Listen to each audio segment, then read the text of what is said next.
Намын тухай хуулийн шинжилсэн хуульд одоо улс төрийн намын бүтэц зохион байгуулалтаа шинжилж тэгээ дөрмийн улсын дээд бүртгүүлнэ. За улмаар улс төрийн намуудын удирдлага бас солигдох юм асуудал яригдж байна.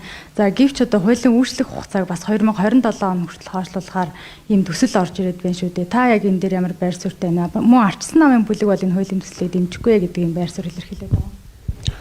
За хоёулаа эхлээд бас нөгөө олон нийтэд мэдээлэл зэгсдэх хэрэгтэй баг. Нэгдүгээр хууль хэрэгжих эхэлсэн. Харин дагаж мөрдөх тухай журмын тухай хуулийг ярьж байгаа шүү дээ. Хоёр ялгаатай зүйл ярьж байна тийм үү? Дагаж мөрдөх журмын тухай хууль нь бол уг нь 100 намрын заагаар хэрэгжих хэрэгтэй байсан. Тэгээд бас одоо тэгээ сонгуул Монголтай гэдэг утгаар хойшлуулсан. За ингээд 1 сарын 1-ээс буюу энэ 25 оны 1 сарын 1-ээс одоо мөрдөгдөж эхлэхээр байсан. За тэгээ энэ маань бол одоо хойшлох тухай асуудал яригдчихэж байна. За энэ дээр бол номер 1 асуудал бол энэ улс төрийн намын тухай хуулиндаа энэ намын бүтэц зохион байгуулалт өөрөө шинжлэхдэх ёстой. Дээрээс нь тэр дөрмийн асуудал эдгээр бүгд шинжлэхдэх ёстой гэсэн ийм л одоо зарчим бол байгаа даа.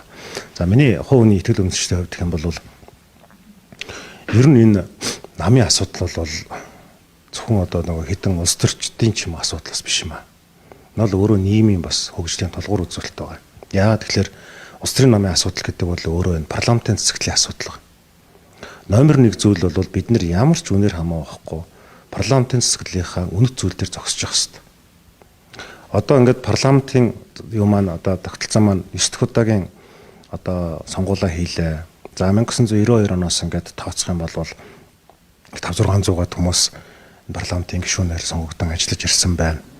За ингээд парламентын энэ одоо хүтэн чадвах тий энэ хууль тогтоох энэ чадвах хэдий ч нэ өндөр ач холбогдолтой байна. Хэдий ч нэ Монгол улсын үндэсний аюулгүй байдлын баталгаа хангагдж байна гэсэн үг.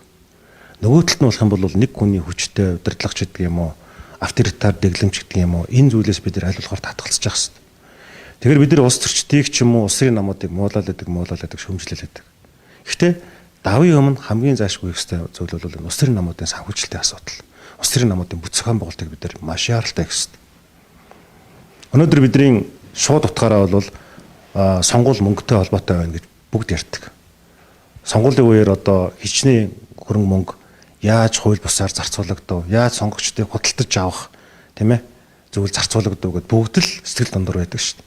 Тэр ерөөсөө энэ Монголд энэ төрийн эрхийг барих энэ одоо сонгуульд одоо ялц засаглах энэ процесс нь өөрөө аль болох гэж би хэлж штэ мөнгнөөс хамаарлаа багасгаалах хэрэгтэй. Улмаар бол олон улсын жишг рүүгээ парламентаас өгдсөн олон улсын жишг рүүгээ явах хэрэгтэй. Ингийн тулд улс төрийн намын санхүүжилт маш тодорхой байх хэрэгтэй. Улс төрийн намын шийдвэр гаргалт маш тодорхой байх хэрэгтэй. Улс төрийн нам руу орж байгаа гарч байгаа мөнгө урсгал бол ард түмний нүдэн дээр ил тод нэлттэй байх хэрэгтэй.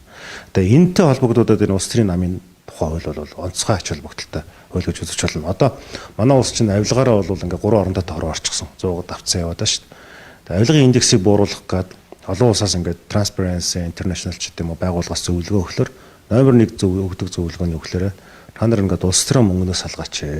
Улс төрийн намынхаа хууль, улс төрийн намын санхүүжилтийнхаа хуулийг одоо ингээд тодорхой хэлтод болгооч гэж ингэж хэлдэг байгаа. Тэр утгаараа бол энэ хуулийг хэрэгжүүлэх нь бол заашгүй усаагаар мэт хэрэгтэй зүйлээ гэж үзэж байгаа. За яг ингээд үйл явдал энэ процесст бол хүмүүс янз бүрээр тайлбарлаж байгаа юм л. Зарим нь болохоор намын даргаыг огцруулна, байрны нэ тэрэ гэл ингээд маш олон төрлийн юмнууд явж байгаа. Гэхдээ бид нар хуулиар биелүүлэх хэрэгтэй.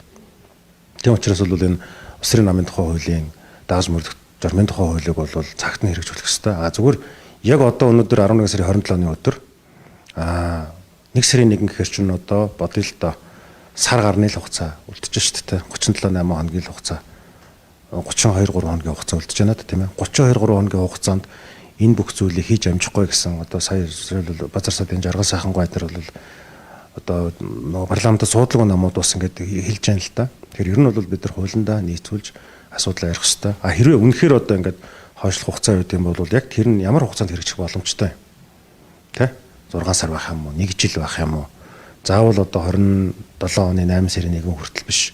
Энэ дээр бол их хурал дээр бол яригдах байх гэж би бодож байна. Чуулган дээр энэ асуудал орж ирэхээр нь хугацааны асуудал яригдах байх гэж бодож байна. Ер нь бол бид нар ингээд хуулиа хэрэгжүүлэх ёстой. Гэхдээ хуулиа хэрэгжүүлэхдээ бүгдэнд нь тэгш боломжуудыг олох ёстой л гэж би бол тэгж харж байгаа. Жижиг намуудад бас асуудлыг тохих хандлагатай байна л да. Тухайлбал жижиг намууд бас хорлоо хийж тэ дүрмээ өөрчилж чадахгүй амжихгүй байна гэдэг ийм асуудал ирж байна. Мөн чанартай бол яг намын дарга нар өөртөө суудлаа өгөхөөс бас айгаад байгаа юм шүү. Тэгээд бас 2027 6 оны ерөнхийлөгчийн сонгуульд. За нэгдүгürt би хизээч аль нэг намыг жижиг нам гэж хэлмээргүй байна. Намыг том жижигээр нь ялах нь өөрөө үндсэн хуулийн бус үзэгдэл. Хүнийг үзэл бодол нийгмийн гарал угсаа мөн үү? Овор дүр төрх боловсрал мэдлэг хөрөнгө чанарыг ялгарч болохгүйтэй адилхан намуудыг том жижиг гэж ялгаж болохгүй. Монгол улс бол олон ургалч үзэлтэй, олон намын тогтолцоотой орн. Бид 32 3 жилийн өмнө сонголтыг хийсэн байхгүй. Тэр зөвхөн парламентод суудал бүхий нам, парламентод суудал аваагүй намууд л гэж ялгаж болно. Тийм биз? Парламент суудалтай өнөөдөр 5 нам байна, тийм үү? За ногоо нам байна, үндэсний хвслийн хам байна, ардчлал нам байна, ардын нам байна, иргэн зэрэг ногоо нам орчныг тий. Тэгэхээр ер нь бол тэдгээр намуудын холбоотой асуудлыг бол та намуудын удирдлагуудаас нь асуух хэрэгтэй. Таны хэлж байгаа жижиг гэдэг байгаа, миний хэлж байгаа парламентод судалгаа намуудын ямар зовлон бэрхшээл байгааг тэр хүмүүс одоо тэр намын төлөөлөөс нь асуух хэрэгтэй. Би тэдний хэвлэн төлөвч биш байхгүй. Би зүгээр улсын хурлын гишүүний хувьд бол үндсэн хууль ижил тэнцүү хэлбэрэлтгүйгээр хэрэгжиж явах хэрэгтэй. Бүх намуудад тэнцүү боломжийг олгодог байх хэрэгтэй. Гэхдээ энэ ч өнөөдөр яригдж байгаа зүйл биш шүү дээ. Аль дээр үед ерөнхийлөг санаачлаад тэгээд эн чинь хууль болоод гарцсан зүйл. Хууль нь үндсэн хууль нь одоо уг хууль нь бол хэрэгжиж яваад байгаа шүү дээ. Зүгээр дагаж мөрдөх журмын тухай хуулийг л өөрөлдвөл энэ хуулиндаа нийцүүлж намууд бүт зохион байгуулалтаа шинжлэх тухай асуудлыг бид нэр яриад байгаа шүү. Тэгэхээр энэ хоёрыг бас ялгаж ойлгомоор байгаа. Огт шинэ хууль үйлчлэх гэдэг юм бол биш байхгүй.